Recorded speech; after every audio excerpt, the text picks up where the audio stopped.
ကက်ကမှာလေယာအကြောင်းကိုသေချာနားမလဲလို့ကိုထဲတဲ့ဗီဒီယိုတွေစာတွေပျောက်သွားတာကြုံမှုလားအားလုံးပဲလာပါဗျာဒီနေ့တော့ကက်ကက်ရဲ့အရေးကြီးဆုံးအခြေခံတစ်ခုဖြစ်တဲ့လေယာအကြောင်းကိုရှင်းပြပေးပါမယ်အရင်ဦးဆုံးကက်ကက်ထဲကဒီတိုင်းလိုင်းထဲမှာ main video တစ်ပုဒ်ထည့်လိုက်ပါ main video ထည့်ပြီးဆိုရှင်ဒီ overlay ကနေပြီးတော့နောက် video တော့မဟုတ်ဓာတ်ပုံတစ်ပုံထည့်လိုက်ပါပထမဆုံးထည့်ထားတဲ့ဒီ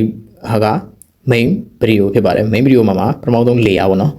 နောက်ထပ်ထည့်တဲ့အခုဒီမျက်ဖြတ်နေတဲ့ပုံကဒုတိယပုံဖြစ်ပါတယ်ဒုတိယ layer ပေါ့နော်အဲ့မှာဆိုရှင်ဒီကောင်းကိုကျွန်တော်ကအရင်ဆုံး auto remover နဲ့နောက်က background ကိုဖျောက်လိုက်မယ် okay ပေါ့လေဒီတစ်ခုရပြီပေါ့နော်auto remover နဲ့ background ဖျောက်ပြီးသွားဆိုရှင်နောက်ကျွန်တော်အခုတတိယပုံတစ်ပုံထပ်တဲ့ပုံတွေဒီ overlay ကိုတစ်ခါထပ်နှိပ်မယ်တတိယပုံတစ်ပုံကိုလည်းကျွန်တော် auto remover နဲ့ကျွန်တော်က background ကိုဖျောက်မယ်တတိယပုံလည်း auto remover နဲ့ background ဖျောက်ပြီးသွားပါတော့ဒီလို background ဖျောက်ပြီးသွားဆိုရင်ကိုထားခြင်းနဲ့နေရာကိုရွှေ့မယ်ပေါ့နော်ပြီးလို့ရှိရင်ပြီးသွားပြီဆိုရှင်ကျွန်တော်အခုခုနကျွန်တော်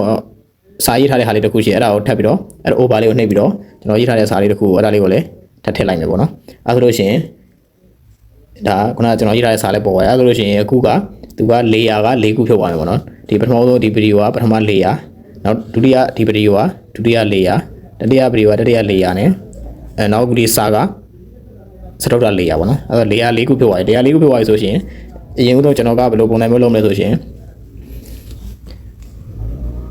ဒါ layer ၄ခုပေါ့နော် layer ၄ခုမှာကျွန်တော်နောက်ထပ် layer တစ်ခုထပ်ထည့်လိုက်မယ်ဗျာ layer 5ခုဖြစ်သွားအောင်လေးကိုလည်း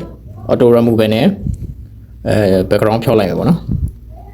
auto remover နဲ့ background ဖျောက်လိုက်မယ်ဒီကောင်လေးကိုလည်းအဲဆိုရှင်ဒီမှာဆိုရှင် layer 5ခုဖြုတ်သွားပြီ layer 5ခုဖြုတ်သွားပြီဖြစ်တဲ့ကြောင့်မလို့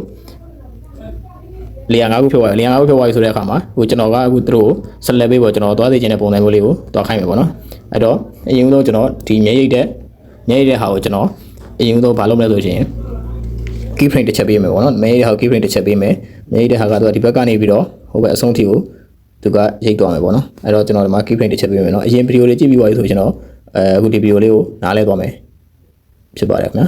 အဲ့တော့ key frame တစ်ချက်ပေးလိုက်ပြီပေါ့နော်ဒီကောင်ရိတ်သွားမယ်ဟိုအဆုံးထိသွားမယ် okay အဲ့တော့ဒီမှာဒီကားကလည်း key frame တစ်ချက်ပေးမယ်ကားကလည်းသူကထားပါတယ်ဒီမှာ key frame တစ်ချက်ပေးပြီးဒီဘက်ကညာဘက်ကနေဘက်ကဘယ်ဘက်ကိုသွားမယ်ပေါ့နော်ကားကလည်း key frame တစ်ချက်ပေးပဲကားကလည်းဒီမှာဒီလိုမျိုး key frame တစ်ချက်ပေးလို့သွားပြီပေါ့ညာဘက်ကနေဘယ်ဘက်ကိုသွားပြီးကားကလည်းကားကိုပေးသွားပြီဆိုလို့ရှိရင်အခုကျွန်တော်အောက်ကဒီလူကိုတစ်ချက်ပေးမယ်ပေါ့နော်လူကတော့ကျွန်တော်ဒီလိုနီးတာဝေးတာနေပြီးတော့ကျွန်တော်နီးတာကိုလာမယ်ပေါ့ဝေးတာနေပြီးနီးတာလာလူကိုလည်း key frame တစ်ချက်ပေးမယ် key frame တစ်ချက်ပေးပြီးသွားပြီဆိုလို့ရှိရင်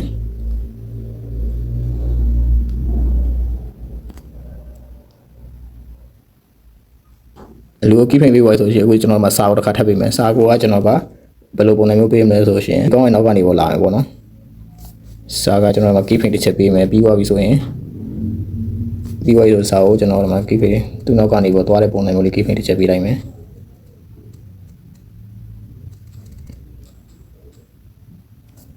โอเคအဲ့ဆိုလို့ရှိရင်အခုဒီမှာဒီလိုမျိုး layer 5ခုကိုmain video နဲ့ကိုနောက်ထပ် video လေးပုံလိုက်လို့ရှိရင်နောက်ထပ် layer 4ခုနဲ့ဆိုရှင်အကုန်စုပေါင်းဆို layer 5ခုဖြစ်သွားမှာပေါ့နော် layer 5ခုမှာဆိုရှင်အဲ့လိုမျိုးဆိုရှင်အခုကျွန်တော်ကဒီမင်္ဂလာပါဆိုတဲ့စာကိုဒီလူရဲ့နောက်မှာထည့်ထားတယ်တကယ်လို့ကျွန်တော်သူ့ရှေ့ကိုပြောင်းကျင်တယ်ပေါ့ဒီကောင်းတွေကိုရှေ့နောက်တွေကိုချင်းကျင်နေဟေ့ဆိုလို့ရှိရင်ကျွန်တော်ကအောက်ဘားတန်းကနေပေါ့ဒီ layer ဆိုတော့တစ်ချက်သွားမယ် layer တွေကိုတစ်ချက်ဝင်မယ် layer တွေကိုဝင်ပြီးသွားပြီဆိုရှင်အခုတော့မှကျွန်တော်တို့ main video မပါဘဲနဲ့နောက်ထပ်တက်ထည့်တဲ့ video ၄ပုဒ်ရှိမှာပေါ့အဲ၄ပုဒ်မှာဒီမှာမြားလေးတွေရှိမယ်ဟိုဘက်ဒီဘက်ကိုမြားလေးနှိပ်ကိုသွားခြင်းတဲ့ဘက်ကိုနှိပ်ပြီပေါ့နော်ကိုထားခြင်းတဲ့ဘက်ကိုအခုဒါကအရင်ဆုံးကျွန်တော်ကဒီလူဒီ video မှာဆိုရှင်အခုဒီလူ2ယောက်ကနောက်မှာကဒီစာပေါ်မယ်ပြီးသွားရင်တတိယ layer ဒီကစတုတ္ထ layer ဒီလူပေါ့နော်မျက်ရည်နဲ့လူပေါ့အဲ့တော့ကျွန်တော်ကအခုဒီစာကိုကျွန်တော်ဒီဟုတ်နောက်ဆုံးမှာထားမယ်ဗျဟုတ်နောက်ဆုံးမှာထားမှာဖြစ်တော့ကြောင့်ဒီဟာလေးကိုရွှေ့လိုက်မယ်ရွှေ့ဖို့ဟုတ်နောက်ဆုံးကိုပို့လိုက်ပြီအဲ့ဆိုရှင်ဗီဒီယိုလေးကိုတစ်ချက်ပြန်မစောကြည့်အောင်အဲ့ဆိုစာရဟုတ်နောက်ဆုံးကိုရောက်သွားပါမယ်ပေါ့နော်အဲ့လိုပဲပေါ့ layer ကိုကျွမ်းကြည့်ရင်သုံးထပ်ပြီးသွားပြီဆိုရှင်လူချင်းတို့ဖန်တီးတဲ့ဗီဒီယိုလေးတွေက ကြည့်ရတာပို့ professional စံစံလေးဖြစ်သွားမယ်ပေါ့နော်ဒီဗီဒီယိုလေးကအကျိုးရှိရဆိုရင် follow နဲ့ subscribe လုပ်ဖို့အားပေးကြပါဦးနောက်ဗီဒီယိုမှာပြန်လည်ဆုံတွေ့ကြပါမယ်